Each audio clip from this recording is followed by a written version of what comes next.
Hello, welcome back to PlayStation Access. My name's Dave, and I'm joined today by Nath. Hello. And I was very lucky to go to Amsterdam, to Gorilla's office, to play Horizon Zero Dawn. I know, yeah. Sorry, I'm confused. I mean, I know what this video is, but I'm just watching. I've not seen this. Yeah, I know. It's really exciting.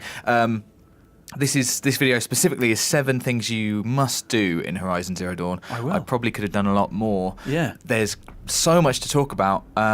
We played about the first 2 hours of the game. Right. Then they put us ahead, and this is sort of looks great. The 7th mission of the game. It looks absolutely incredible. Do you know, just the night, I say, you should start the first thing. I've seen the white flash. That's okay. Well, the first thing is explore, which probably sounds like an obvious one, but I'm going to try and explain why it's important to explore. First of all, this is a little look at the map.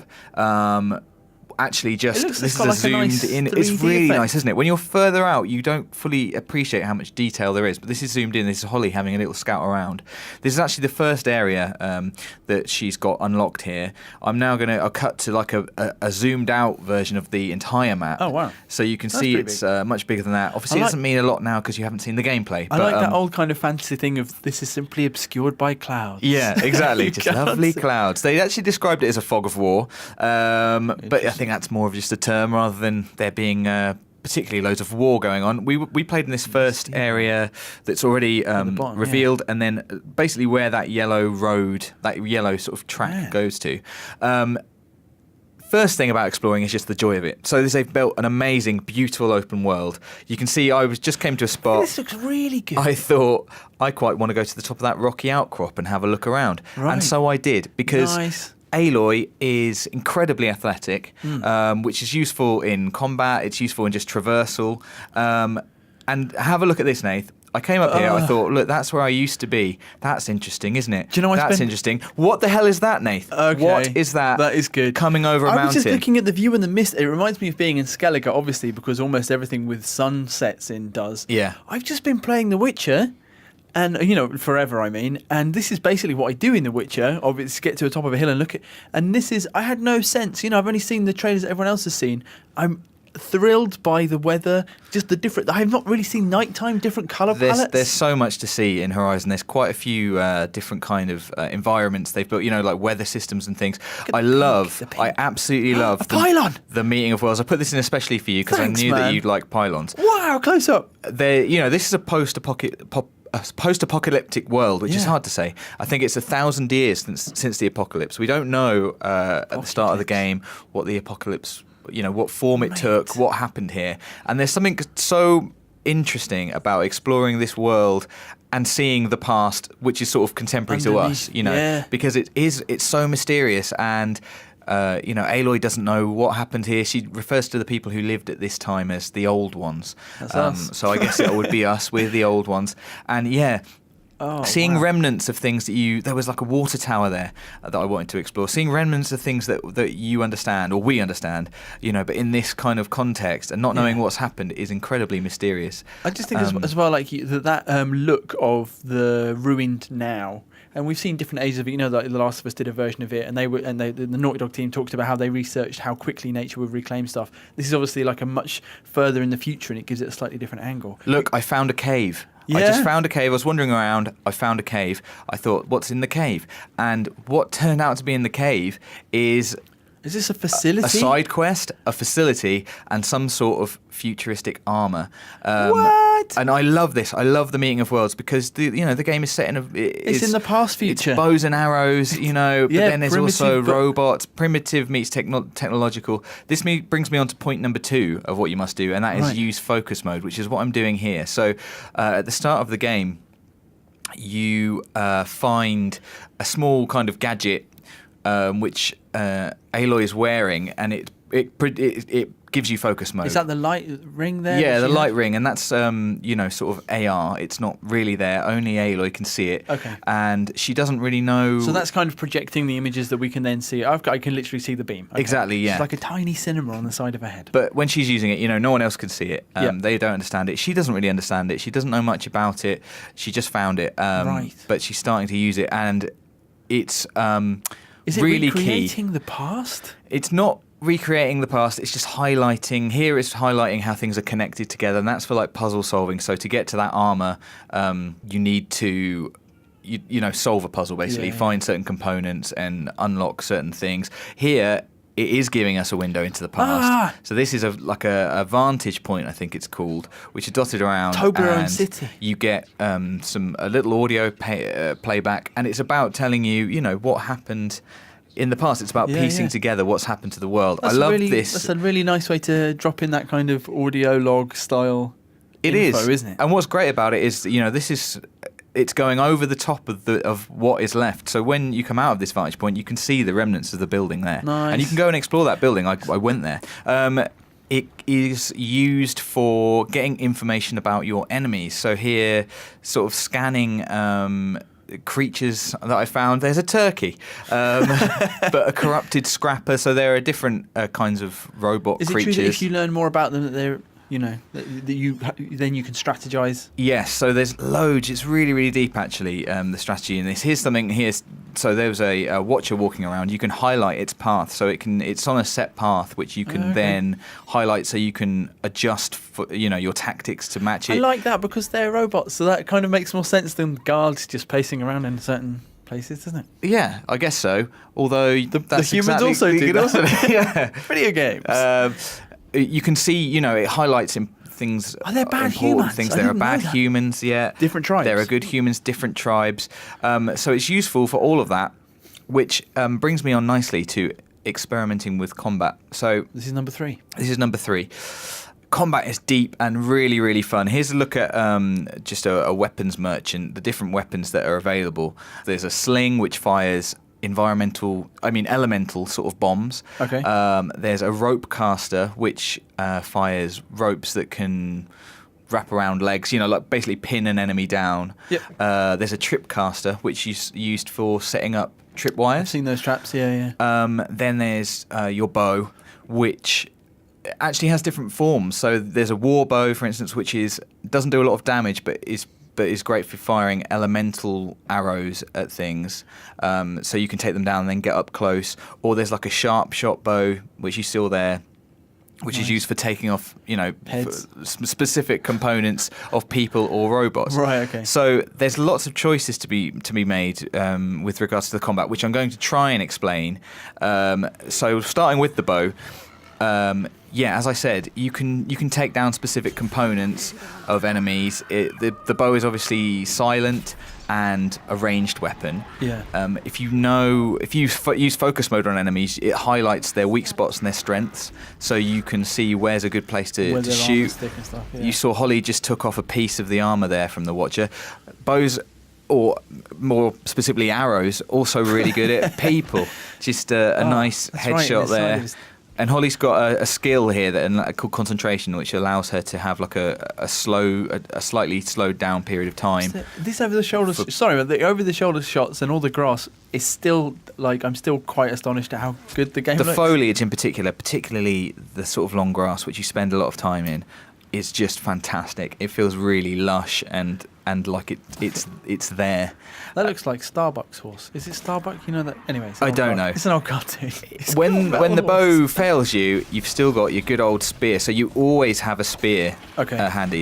You can't unequip your spear. It's got you can use it for stealth kills like this. So I've highlighted the route that Watcher was going to take. Right. Waited in the long grass. Oh man, and, the grass. Yeah. I know. Look at that sliding into the long grass. You have a light and a heavy attack. And you can upgrade all those skills for certain purposes, like the light attack can be upgraded to take off specific bits of armour. We're going to move on to the trip caster now, which I really enjoyed. And I believe you can use this with different elements. So I just used it with shock. Right. So great for a lot of robots, although some are, weaker with shock than others. These Did you know this one was coming because you plotted his path, or no? So I actually lured this one, which is another skill that I leveled up. You also can throw a rock, but a lure is a skill. You can see at the bottom left, I had it on the D-pad, down on the D-pad. So it comes over, it gets zapped. You can see it's got that blue period of shock, which is sort of counting down. I'm just going to town on my with my melee weapon with my spear. These are actually corrupted robots, and probably I shouldn't have been taking them out, but I had a good experiment with the tripcaster, and it's really, really powerful, but it is quite slow to use, because you have to fire it twice, obviously, to set both ends of the tripwire, but then it does give you a big period to attack. So it's not something you're going to do reactively, probably.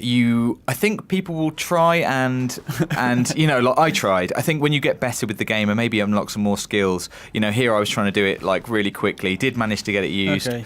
but then I went in a bit sort of like, Dark Souls syndrome, like I've almost got him, and his mate came along and just killed me. I was going to ask actually, if I have time, just quickly, what does the melee combat feel like?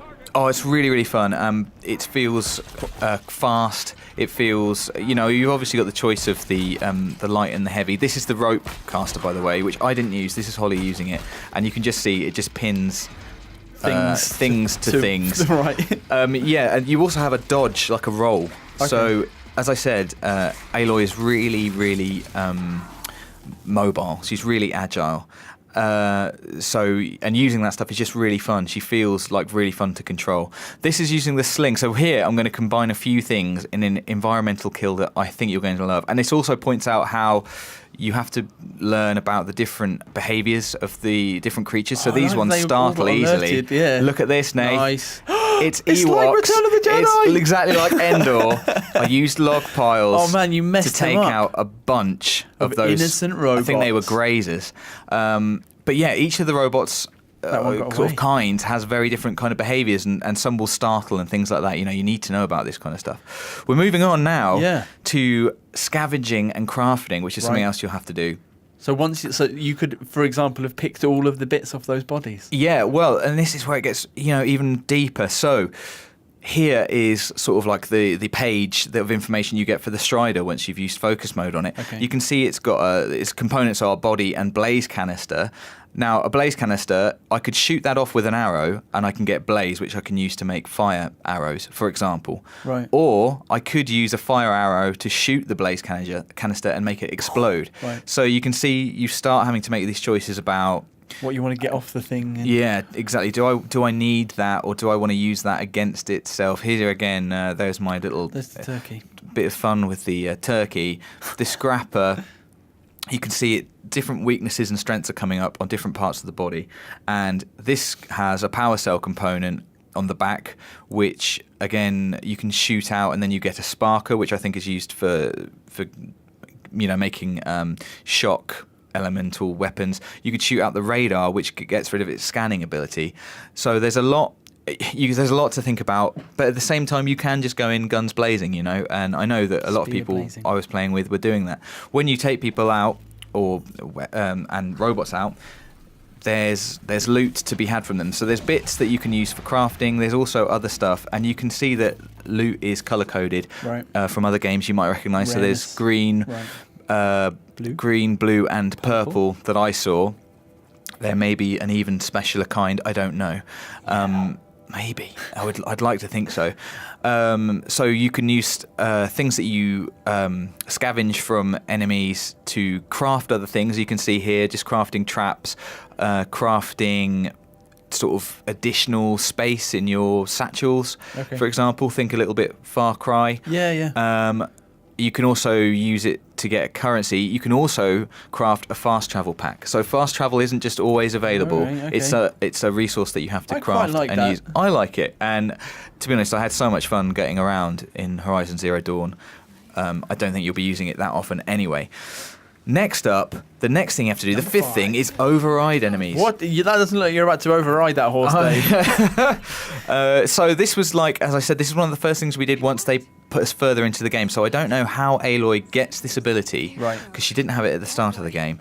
And we were encouraged to just experiment and override creatures, as many creatures as we could. Do you know, I was literally just about to ask, obviously because of The Witcher, whether you could ride a horse. Well, you can't, but you can ride this creature, which is kind of like a robot horse. Yeah. You can also and I didn't even experiment with this when I played, use its melee ability with R1, which is kind of cool. And then how long can you override this is your friend now, and you can see actually in the bottom left, I've got on the D-pad now the ability to call my mount. So once you've overridden one, that is yours to keep. I guess if it gets destroyed or something, you just have to override Get a another new one, yeah. And I believe many, if not all, of the robots in the game can be overridden, but not. You know, you don't just instantly have this power. You have to learn about them before you can do it. Okay. This was me overriding a watcher, which is a very low-level kind of creature that just basically alerts other creatures if it spots you. And I think it just went off and made itself a nuisance. So this one couldn't be ridden, but it went off and it started attacking things. That's cool. And now, this is number 6, which is related to overriding. I was just walking around and I suddenly got this, you know, that I was this bit of information. I was getting this unknown signal, and I saw it moving. And in the distance, I thought this was so cool. Seeing a tall neck for the first time, it's right there in like the distance. the Enterprise was flying, because you couldn't see his neck. It's so sort of majestic and I don't know, just impressive Sort of and imposing. Jurassic Park vibes. It's very Jurassic Park, isn't it? And I mean, you may well have seen this in the trailer. They do look amazing. They look absolutely amazing. They're sort of kind of like a puzzle. It's a little bit like you know, like an antenna or something from another game, where you have to kind of puzzle about how to get on top of them, find the right place, follow them, see where they're going, work out their route and stuff, then traverse up them, and then override them, which is what I'm going to do here. This is cool. Yeah, I mean, the view is just amazing, and look at the surrounding. It's in the middle of this. Sort of a shame about the weather, but yeah, It was foggy. Nothing I could do about the weather. But yeah, the view is absolutely amazing. And overriding them doesn't destroy them or anything, so you can get back on top for a look around. But once you override them, which gets this really cool sort of little cutscene, and you have to jump off, which is, you know, mad but brilliant. Then you get the map. A portion of the map is revealed. Like an overview. Oh, that's amazing. So this is number 6 is just climb a tall neck. Yeah, you've got to climb a tall neck. I mean, there's good gameplay reasons because it reveals the area of the map that you were on. But it's also the thing that literally everyone wanted to do as soon as they saw the trailer. Definitely, yeah, because they're so huge and weird and impressive, and I mean that's great. And landing in the tall grass, which just looks amazing. I mean, just what is happening on the screen now is just absolutely amazing as far as I'm concerned. I know full well that I could spend ages just being on top of that dish. You know what I mean? Just walking around. And here you can see, like, it's revealed the whole sort of top section of this part of the map. It's showing off all kinds of things to go and find, where certain creatures are located, you know, some side quests, some place of import, and it shows some other long necks, tall necks, I mean, in the other part of the map. So the 7th thing that you have to do, Nath, we've talked about how beautiful this is. It's just use photo mode because this game just looks nuts. I can't argue with this. I can't argue with this at all. People would be absolutely furious if this wasn't included in the game. So of course it is. There's like, you know, there's a nice amount of news for me though, isn't it? There's a nice amount of you know, things to tinker with. If you want to get really into it, I love a bit of depth of field. I do. Do you know, this is crazy though, because Look at this time of day slider is my best thing. And the rays are coming across the screen. Do you know, if people have seen my social media feed or follow me on PlayStation, all I do is take selfies of myself in The Witcher 3. This could be the only thing I do. I wouldn't be surprised. I think there's going to be loads of people it's the only thing they do. I mean, and when you see stuff as mysterious as this in the background, you know, it really lends itself to having a photo and sharing, and because I think there is going to be a lot of discovery in this game, people finding things, not understanding them at first, you know, has anyone seen this kind of stuff. I think photo mode's just going to be mega cool, basically, and the time of day slider is really, really great. Although it doesn't, you know, once you go back to the game, the time of the day goes back. Just in case you thought, I can go back in time. It can always be daytime. So they've made a very attractive game. So there's 7 things you must do in Horizon Zero Dawn. I will. Just the first 7. There's so many more. There's so much I want to tell you and talk about in the game with just the short time that I had with it. I'm really excited. More videos coming up. We are, including some PS4 Pro 4K footage, which is very exciting. So prepare your eyes for that. Let us know what you're excited about Horizon Zero Dawn. Please do subscribe so you don't miss anything else from the world of PlayStation, and like this video if you like this video.